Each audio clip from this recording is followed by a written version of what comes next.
Bismillahirrahmanirrahim. Assalamualaikum warahmatullahi wabarakatuh. Alhamdulillahirabbil alamin. Hamdan katsiran thayyiban mubarakan fihi kama yuhibbu rabbuna wa yarda. Asyhadu an la ilaha illallah wahdahu la syarika lah wa asyhadu anna Muhammadan abduhu wa rasuluhu sallallahu alaihi wa ala alihi wa sahbihi wa tabi'in wa tabi'in man tabi'ahu bi ihsanin ila yaumiddin.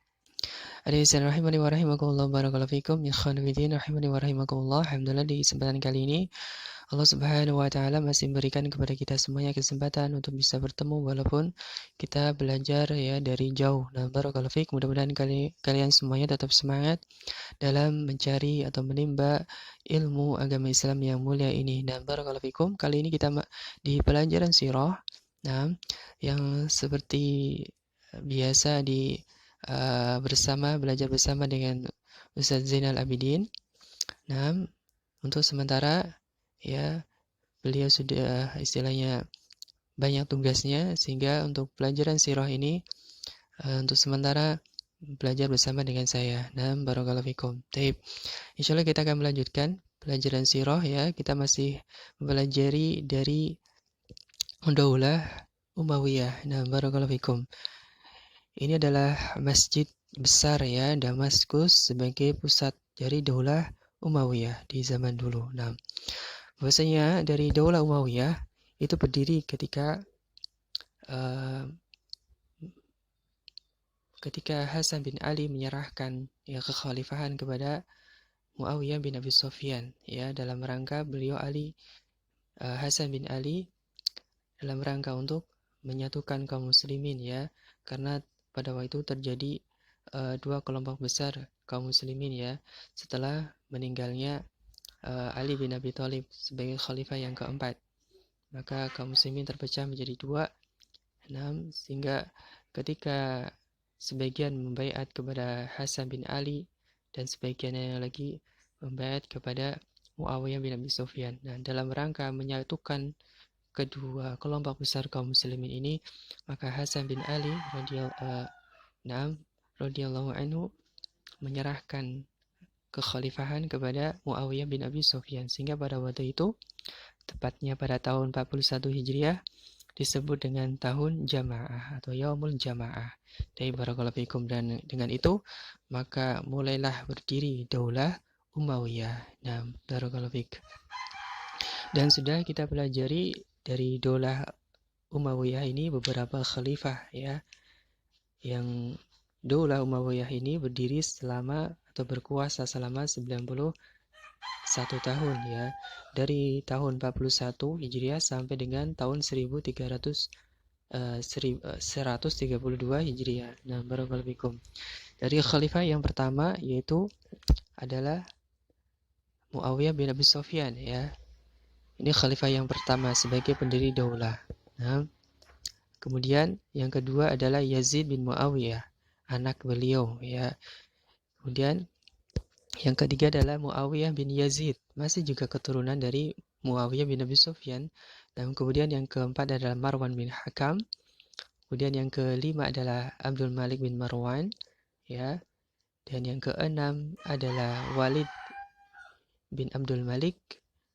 Kemudian yang ketujuh adalah Sulaiman bin Abdul Malik.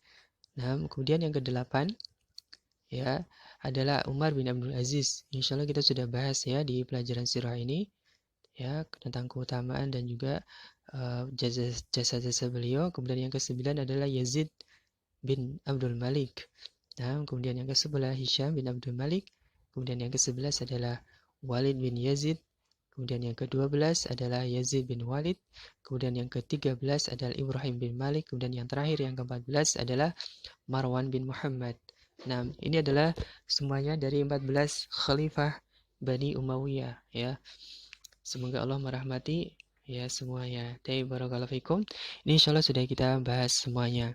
Nah, dari awal berdirinya Daulah Umayyah. Dan sekarang yang kita akan bahas adalah di bagian terakhir dari Daulah Umayyah, yaitu tentang sebab dari berakhirnya Daulah Umayyah ya.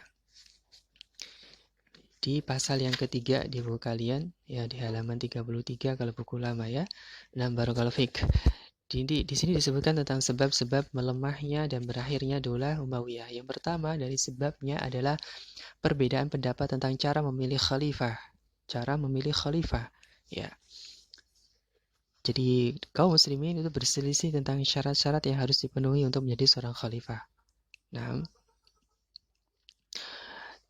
cara pewarisan ya, yang sebagiannya itu melakukan pemilihan khalifah dengan cara pewarisan ya, yang sangat jelas tadi ya. Jadi khalifah sebelumnya itu menunjuk khalifah sebagai penggantinya, dan khalifah penggantinya ini adalah dari anak keturunannya. Dan ini ditentang ya oleh sekelompok kaum muslimin pada waktu itu, yaitu tokoh kelompok ya Khawarij ya.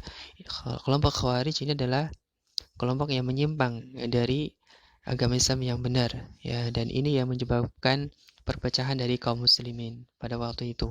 Nah, karena ditunjuk oleh khalifah sebelumnya memang salah satu yang cara pemilihan yang syar'i di dalam Islam itu boleh ya. Jadi pemilihan di dalam Islam, cara memilih khalifah di dalam Islam ya, memilih penguasa itu ada dua cara ya. Yang pertama itu ditunjuk ya. Yang pertama ini ditunjuk ya oleh khalifah sebelumnya.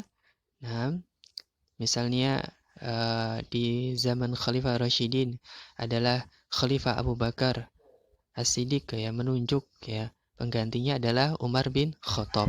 Nah, ini sah di dalam syariat dan itu kita wajib dengar dan taat.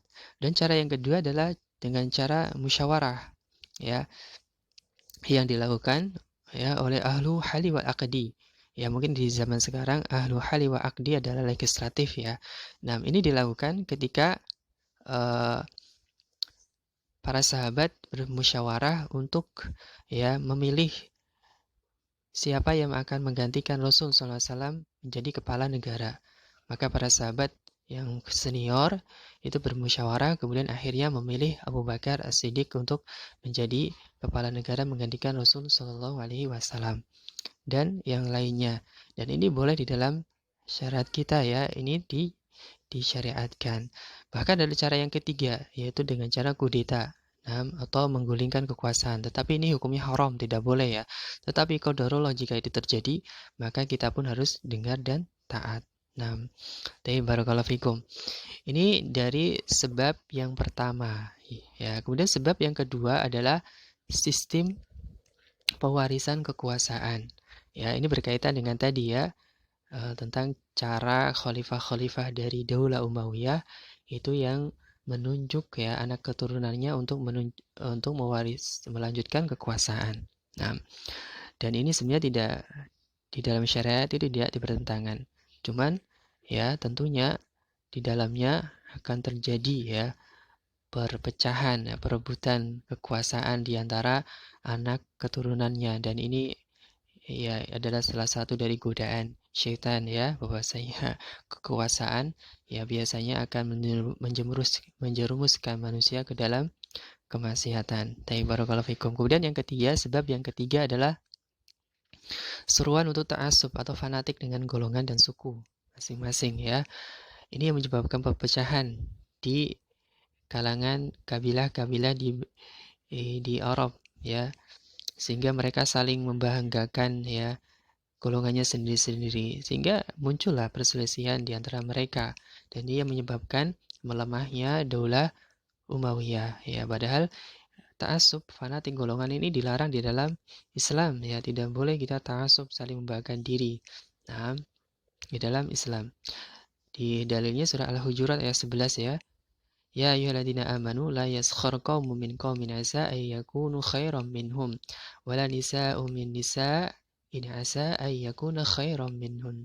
Nah, janganlah ya sekumpulan orang laki-laki merendahkan kumpulan yang lain. Tidak boleh kita saling menjelekkan ya orang lain ya, kabilah lain atau suku lain, karena boleh jadi mereka itu lebih baik daripada kita. Nah, barakallahu fikum. Dan justru di dalam Islam itu diserukan untuk bersatu ya. Masih sama di surat Al-Hujurat ya. Ya ayuhan nas inna khalaqnakum min dzakari wa unsa waja'alnakum syu'uban wa qabaila lita'arafu. Ya, sesungguhnya Allah itu menciptakan manusia ya itu bersuku-suku, berkabilah-kabilah itu dalam rangka untuk saling mengenal, untuk saling bersatu. Nah, tujuannya adalah seperti itu. Taib barakallahu fikum. Sehingga kalau muncul ta'assub ya, kemudian saling membanggakan diri, maka akan terjadi perselisihan, dan inilah yang terjadi pada Daulah Umayyah sehingga menyebabkan lemahnya Daulah Umayyah. Nah, kemudian sebab yang terakhir yang keempat adalah munculnya Daulah Abbasiyah. Mulai muncul Daulah Abbasiyah ya dari wilayah Khurasan ya.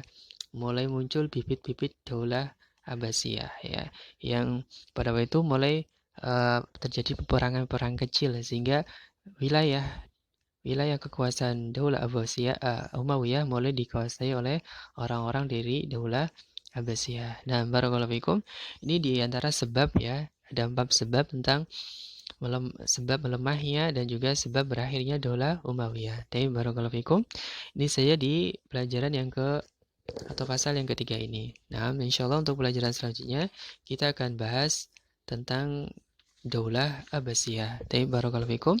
Sampai di sini dulu, mudah-mudahan bisa dipahami dan kita bisa menjadi atau mengambil ya pelajaran dari Daulah Umayyah ini. Bagaimana juga Daulah Umayyah adalah masa-masa kejayaan kaum muslimin ya pada waktu itu. Luar biasa, kekuasaannya itu sangat luas. Nah, tetapi tentunya tidak ada gading yang retak ya. Nah, biasanya kekuasaan kalau sudah tinggi nanti juga akan jatuh. Nah, itu sebagai pelajaran bagi kita semuanya. Dan barakallahu fikum, ini saja, mudah-mudahan bisa bermanfaat. Nah, alhamdulillahirabbil alamin, subhanakallahumma bihamdika asyhadu an la ilaha illa anta astaghfiruka wa atubu ilaik. Assalamualaikum warahmatullahi wabarakatuh.